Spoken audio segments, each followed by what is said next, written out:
मैथिल समाज रैका के तत्वाधान में 6 सूत्री मांगों के समर्थन में प्रखंड सह अंचल कार्यालय पर एक दिवसीय धरना सह प्रदर्शन का आयोजन किया गया। धरना की अध्यक्षता मैथिली प्रेमी अभ्यानंद झा ने की। बड़ी संख्या में मैथिली प्रेमियों की उपस्थिति ने कार्यक्रम को ऐतिहासिक स्वरूप दिया।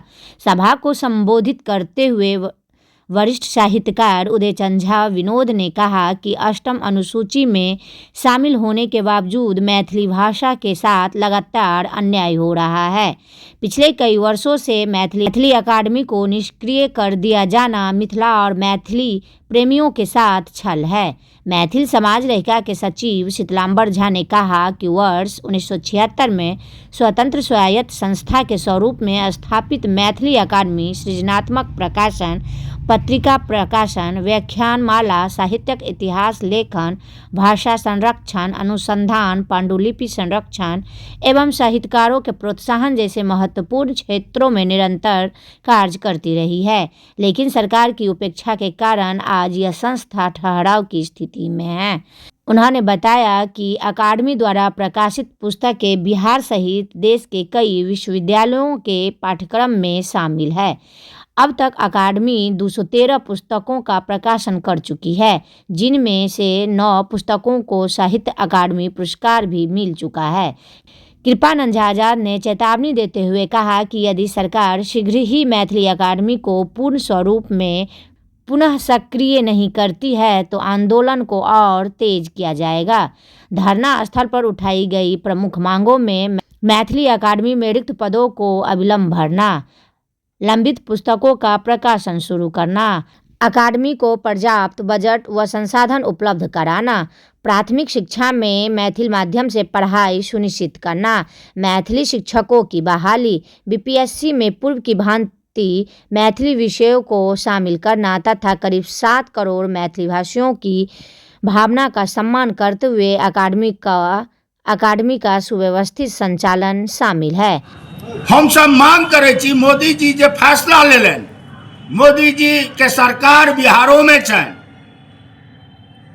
नीतीश बाबू के नेतृत्व में हमार मांग है जे प्राइमरी शिक्षा में मिथिला परिक्षेत्र में हम मैथिली भाषा में बच्चा के शिक्षा प्रदान करी। हमार मांग है जे मैथिली शिक्षक के बहाली नहीं भ रही है, मैथिली शिक्षक बहाली अविलंब कैल जाए। हमार मांग है जे बीपीएससी में 1974 में बीपीएससी में मैथिली के शामिल कैल गेल है 300 अंक के। हमर जे मिथिला के जे छात्र छात्रा मिथिलावासी जे छथि जे यूपीएससी बीपीएससी अन्य प्रतियोगिता परीक्षा में मैथिली लगा परीक्षा दे चला है, बीपीएससी 300 अंक के परीक्षा हो चले, ओकरा नीतीश कुमार के सरकार 100 अंक में परिवर्तित कर दिलके। और सबसे ताजुब तो अहाँ के ई लागत जो 100 अंक के जो परीक्षा देते वो अंक ओकरा प्रकाशन में रिजल्ट जेते में जोड़ल नहीं जेते, अप्रासंगिक कर दिला। तै हम सरकार से मांग करे छिए जे बीपीएससी में जो पहले जना स्थान चले पुनः वो मैथिली के वो स्थान प्राप्त हो। मैथिली आई के भाषा नहीं छे,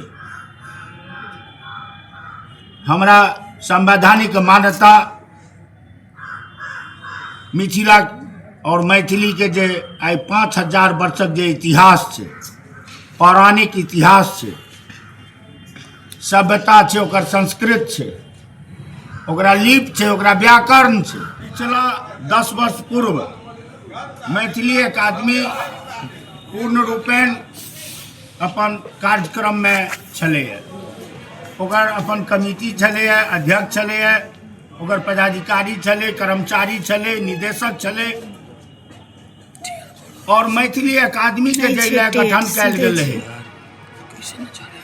ओकर प्रमुख काज रहे जे क्षेत्रीय जे भाषा छे तकर संरक्षण और संवर्धन केनाइ। मैथिली में अकादमी एखन तक 213 पुस्तक के प्रकाशन कर चुकल है, जे देश के विभिन्न विश्वविद्यालय में पाठ्यक्रम में शामिल है। देश के कोनो कोना में जे मिथिला भाषी लोग छै, जे मैथिली पढ़ऽ चाहै छै, हुनका अकादमी के पुस्तक से लाभ होइ छलनि। और अहाँके जानि कऽ प्रसन्नता हैत जे 213टा पुस्तक के प्रकाशन मैथिली अकादमी केलक, ताहिमे से 9टा पुस्तक के भारत सरकार के जे सबसे प्रतिष्ठित साहित्य अकादमी छै, 9टा पुस्तक के साहित्य अकादमी पुरस्कार से पुरस्कृत कयल गेलै। एहन उपलब्धि के बावजूद जे मिथिला के अकादमी छलैया, जे विद्यार्थी शोध करे छलै, शोधार्थी जे छात्र छलाह छथि, जे पीएचडी करे छथि, ओहि पुस्तक से ताला लगला से बंद भेला से ओहि विद्यार्थी के पुस्तक उपलब्ध नहीं भऽ रहल छै।